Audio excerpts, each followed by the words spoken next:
देखो, परतंत्रता दुख ही देती है। शोक, चिंता, भय, मृत्यु, ये परतंत्रता में है। स्वतंत्रता कितनी प्रिय होती है कि हम आनंद उल्लास मनाते हैं कि आज स्वतंत्रता दिवस है। जब हमारा देश स्वतंत्र तो हम नाच पड़े कि हमारा संविधान चलेगा, अब भारत का संविधान चलेगा, अब हम स्वतंत्र देशवासी हैं। और अगर कहीं हम माया से स्वतंत्र हो गए तो विचार करो, अनंत जन्मों से काम, क्रोध, लोभ, मोह, मद, मत्सर की परतंत्रता स्वीकार करके भटकते हुए नाना योनियों में चिंता, शोक, भय, मृत्यु, नाना प्रकार की वासनाओं में पिसते हुए आज हमें मानव देह मिला है। हम मानव देह में ही माया की परतंत्रता को काट सकते हैं। काम, क्रोध, मोह, मद की हथकड़ी और बेड़ियों को काटकर हम स्वतंत्र हो सकते हैं। परमात्म स्वरूप हो आप। यदि इस मानव देह में इस परतंत्रता को नहीं काट सके तो फिर 83,99,999 योनियों में ऐसा कोई संविधान नहीं जिससे आप भगवत प्राप्ति कर सकें। आप विषय विकारों पर विजय प्राप्त करके मन को सच्चिदानंद में लगा सकें, ऐसा कोई विधान नहीं पाया गया। एकमात्र केवल मानव देह साधन धाम मोक्ष कर द्वारा पाई न जे परलोक संहारा, सो परत्र दुख पावई सिर धुनि धुनि पछताए, काल ही कर्म ही ईश्वर ही मिथ्या दोष लगाए। बढ़िया अवसर मिला है, इसे भाग्य के ऊपर मत छोड़ो, ये भाग्य से नहीं मिलता। भाग्य कहते हैं शुभ अशुभ कर्मों से बने हुए प्रारब्ध को। ये भगवत प्राप्ति प्रारब्ध से नहीं होती, ये भगवत भजन प्रारब्ध से नहीं होता। ये प्रारब्ध संयोग, वियोग, सुख दुख, लाभ हानि, मान अपमान, निंदा स्तुति, यही गतियां दे सकता है। ये भजन करा के त्रिगुणातीत, कालातीत, मायातीत नहीं कर सकता, इतना प्रारब्ध में दम नहीं है। ये मानव देह यदि साधु संग को प्राप्त हो गई तो हमारे विचार में पवित्रता आने लगती है, विवेक जागृत हो जाता है, फिर सत असत का ज्ञान होता है। फिर असत की जो परतंत्रता हमने स्वीकार कर रखी है वो स्वाभाविक अपने स्वरूप स्वीकृति से या गुरु चरणारविंद की भक्ति से हम काम क्रोधादि की परतंत्रता को मिटाकर जीवन मुक्त अखंडानंद, परमानंद, ज्ञानानंद, प्रेमानंद, विज्ञानानंद, इसको प्राप्त होते हैं। ये हमारा स्वरूप है, ये कोई साधना की उपलब्धि नहीं है। साधना से असाधन अज्ञान का नाश हुआ और सहज स्वरूपानंद प्रकाशित हो गया। शंकर सहज स्वरूप संहारा, तो लाग समाधि अखंड पारा। हथकड़ी बेड़ी जड़कड़ी हुई है मोह की, राग की, काम की, क्रोध की, और हम समझ रहे हैं हम स्वतंत्र हैं। काम के गुलाम, क्रोध के गुलाम, मोह के गुलाम, विविध विषयों की गुलामी कर रहे हो। हम कह रहे हैं हम स्वतंत्र, हम जो चाहे कर सकते हैं। तुम कुछ नहीं कर सकते, केवल अपना पतन कर सकते हो। यदि सत्संग और शास्त्र स्वाध्याय नहीं है तो कुछ नहीं कर सकते। जो क्रियाएं करोगे वो अहंकार से करोगे। अहंकार विमूढ़ात्मा कर्ता हमिति मन्यते, और जो कर्ता भाव रख करके करता है अवश्य में भोक्तव्यम, उसे भोगना पड़ेगा। कृतम कर्म शुभाशुभम, जो कर्ता भाव से शुभ अशुभ कर्म किए भोगना। ये परतंत्रता कब तक चलेगी, कब तक भोगता रहूंगा। ये मानव देह मिली है इसी परतंत्रता को मिटाने के लिए। 4 हैं हमारी उपासना की बिंदु: धाम, नाम, रूप और लीला। 4 में किसी एक को पकड़ लो। कई बार बताया है, जैसे चद्दर के 4 कोने हैं, किसी एक कोने को मजबूती से पकड़ लो, शेष 3 कोने अपने आप आ जाएंगे। जैसे आप धाम को पकड़ लो, मेरा सर्वस्व धाम। धाम की कृपा से स्वाभाविक नाम का जप होने लगेगा। देख लो, अगर निरपराध रह पाओ, यहां फिरे स्वार्थ आपने, भजन गहे फिरे बाह, वृंदावन में स्वार्थो उलट भजन हो जात। यहां तो भजन पकड़ लेता है, भजन बाह पकड़ लेता है। आप स्वार्थ में घूम रहे हैं और चलत फिरत सुनियत यह है श्री राधा वल्लभ लाल, ऐसे वृंदा विपिन में बसत रहो सब काल।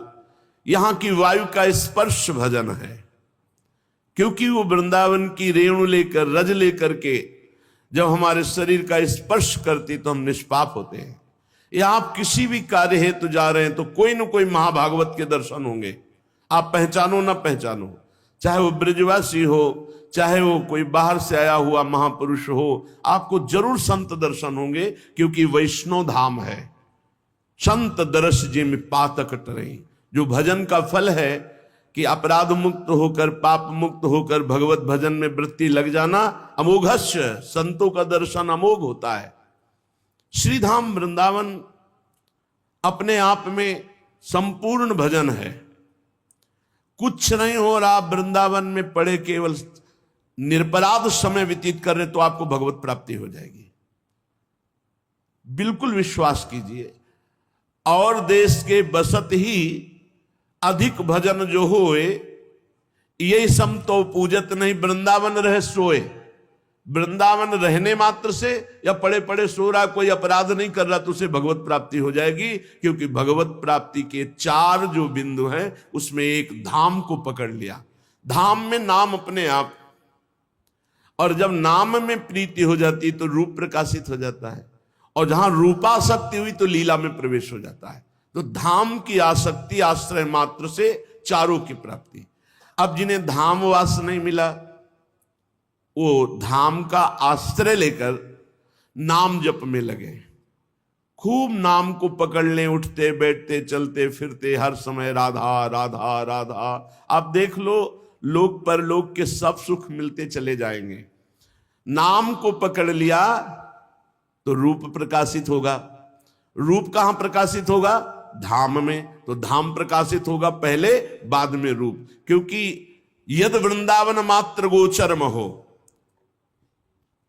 हमारे युगल सरकार वृंदावन में ही दिखाई देंगे। आप चाहे देश विदेश कहीं हो, यदि आपका भजन परिपक्व हुआ तो पहले वृंदावन प्रकट होगा, फिर प्रियालाल, फिर रूप प्रकट होगा। और जहां रूपासक्ति हुई ता लीला में प्रवेश हो गया। धाम से, नाम से, ये 2 समर्थ साधन हैं। क्योंकि रूप और लीला ये बहुत दूर की बात है। जैसे चद्दर फैला दो तो 2 कोने नजदीक हैं, धाम और नाम, और 2 कोने बहुत दूर हैं, जो रूप और लीला है। सीधे रूप ध्यान नहीं हो सकता किसी का, पक्का समझो। सीधे लीला में प्रीति नहीं हो सकती। यदि आपने रसिकों का संग नहीं किया तो रसिकों का संग कहां मिलता है? भगवत धामों में। धाम की बड़ी असीम कृपा होती है तब महत संग मिलता है। जो लाडली लाल के अनुराग रंग में रंगे हुई रसिक जन, जिनको लोक परलोक की कोई परवाह नहीं, ऐसे प्रेमी जनों के संग से नाम धाम रूप लीला का हमारे हृदय में आश्रय उदय होता है, आसक्ति उदय होती। सीधे रूप में तो प्यारो ढूम क्षमते नहीं अच्छी शुकादे नाम तु यह ध्यानगम, तो तुम रूप का क्या ध्यान कर लोगे? और लीला, लीला में प्रवेश पाना, ये लीला कथा श्रवण चिंतन कथन ये 9धा भक्ति के अंतर्गत है। लेकिन लीला में प्रवेश पाना है सिद्ध पुरुष का लक्षण। जो भावदेश सिद्ध हो गया वो लीला में प्रवेश पाता है। 2 साधन बहुत अनुकूल हैं, श्रीधाम का आश्रय या खंडवास, या श्रीधाम का आश्रय और निरंतर नाम जप। इसी से रूप और लीला का प्रादुर्भाव हो जाता है। बड़े बड़े महापुरुष इसी रूप और लीला के स्वाद में मोक्ष सुख का त्याग कर दिया। जो मोक्ष सुख बहुत कठिन साधना ज्ञान मार्ग से प्राप्त होता है, भक्तों के आगे लुटता घूमता है। और भक्त दिए मानम न ग्रहणंती बिना मत सेवनम जनहा, वो प्रियालाल की सेवा के सिवा मोक्ष सुख को भी स्वीकार नहीं करते। हितजू महाराज कह रहे हैं विभेम कैवल्यता, इस मोक्ष सुख से तो मुझे भय लगता है, नहीं चाहिए मोक्ष। श्री रूप गोस्वामी जी, रूप सनातन गोस्वामी जी, वो तो कह रहे हैं कि भोग मोक्ष पिशाचनी जब तक हृदय में, तब तक प्रेम लक्षणा भक्ति का प्रादुर्भाव ही नहीं होता। जब तक भोगासक्ति है और मोक्ष की चाह है, तब तक प्रेम लक्षणा भक्ति का प्रादुर्भाव ही नहीं होता, अर्थात प्रेम स्वीकार ही नहीं करता मोक्ष को। हरिराम व्यास जी कहते हैं, घर घर भटकत मुक्ति बावरी कमलहि को बतरावे। यहां मोक्ष और वैभव लुटता घूमता है, कोई उसकी तरफ देखता नहीं, क्योंकि ये प्रियालाल के देखने वालों का नगर है श्रीधाम वृंदावन। ये कौतुक भूमि लता द्रुम श्रेणी, ललित बलित फल फूल अनिभारी। अद्भुत अद्भुत दिव्य लताएं, दिव्य कांति, दिव्य पुष्प, दिव्य फल, क्योंकि चिदानंद वृंदावन। अति मन हरन कलिंद नंदनी, रसपति रसमन निकर पनारी। ऐसा श्री यमुना महारानी का, रसरानी का शोभा में वारी है कि प्रभु के दर्शन से जो आनंद होता है, वैसे चिदानंद यमुना जी के दर्शन से होता है। इन्हीं यमुना जी की आराधना से अपना वो रूप जब प्रकाशित करेंगी तो ऐसा लगता है मानो प्रियालाल का श्रृंगार रस ही प्रवाहित हो रहा हो। ऐसा लगता है प्रियालाल के हृदय से उच्छलित होकर प्रेम ही यमुना जी के रूप में प्रवाहित हो रहा हो। श्री वृंदावन दास जी कहते हैं, बलिहारी जाऊं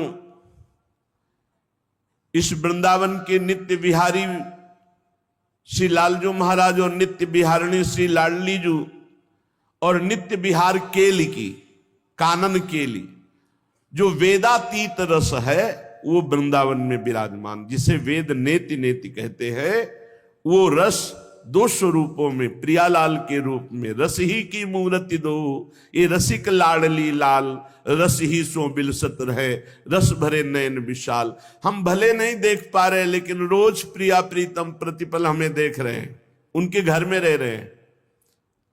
तो बोले आप तो घर में रह रहे हो, आपका तो काम हो गया, हम तो आश्रित हो जाओ, मन वचन कर्म से वृंदावन के आश्रित हो जाओ। कई बार बताया है, हम जिसका आश्रय लेते हैं उसका स्वाभाविक चिंतन होता है। यदि आप दूर कहीं रह करके वृंदावन का चिंतन करते हो, प्रगट वृंदावन का, तो वृंदावन को चिंतवन यह दीप उर्वारी, कोटि जन्म के अगतमय काट करे उजियारी। करोड़ों जन्मों के पापों का नाश करके प्रेम प्रकाशित कर देता है प्रगट वृंदावन का चिंतन। 5 मिनट कर लो रोज, आंख मूंदी प्रणाम किया, वृंदावन के परिक्रमा मार्ग को पूरा परिक्रमा लगाया है, 2, 3, 4 मिनट में लग जाएगी। यमुना जी को प्रणाम किया, 1 मिनट राधा वल्लभ जी के दर्शन किए, और सौभाग्य बने तो कुछ मिनट रसिकों के संग की भावना की, वहां बैठे हैं, वहां इस विषय की चर्चा हो रही, मैं उनके दर्शन कर रहा हूं। यही चिंतवन आपके करोड़ों जन्मों का जो अग है, पाप है, उसका नाश करके प्रेम का प्रकाश कर देगा। और जहां प्रेम प्रकाशित हुआ तो धाम नाम रूप लीला, ये चारों प्रेम के ही हैं स्वरूप। प्रियालाल प्रेम में, धाम प्रेम में, नाम प्रेम में, रूप प्रेम में, अपने आप ये चारों प्रकाशित हो जाते हैं जहां प्रेम प्रकाशित होता है।